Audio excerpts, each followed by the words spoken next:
I was born the year that the Kyoto Protocol was adopted. As a 3-year-old, I couldn't speak up or vote when the United States decided to become the only major nation not to ratify the agreement.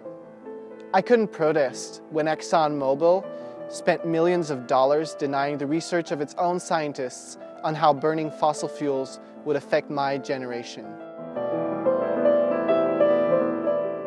Today, I am a youth plaintiff in a landmark lawsuit that seeks to change U.S. climate policy to have it respect the rights of young people and future generations to a safe and healthy planet.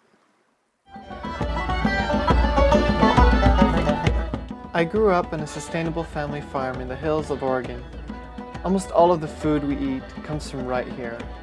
Organic veggies from the garden, fruit and nuts from our orchards, and meat, eggs, and dairy from our hardy heritage animals. Climate change threatens my farm with increased drought, heat waves, and destructive wildfires. So I was appalled when I heard about a proposed natural gas facility that would become the biggest greenhouse gas polluter in my state. The Jordan Cove project was a plan by a Canadian company to build a 32-inch pipeline across Oregon in order to ship natural gas to Asia. The pipeline route ran only a couple miles out from my farm. That's where my activism really started.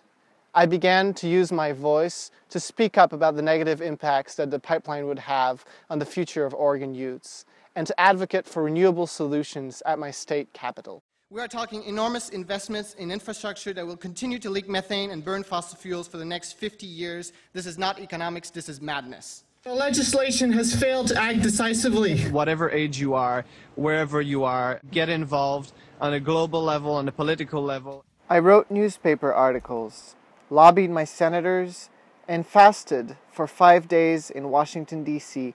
to protest pipeline permits. But I began to realize that my government wasn't listening. That's why I joined 21 young people in suing the U.S. government to demand that they implement a science-based national plan to combat climate change. Supported by our legal team at the nonprofit Our Children's Trust, we are arguing that the federal government has violated our constitutional rights to life, liberty, and property by continuing to support fossil fuel projects like Jordan Cove. Our case follows similar youth-led lawsuits in the Netherlands and Washington state, where courts have ordered the government to reduce carbon emissions.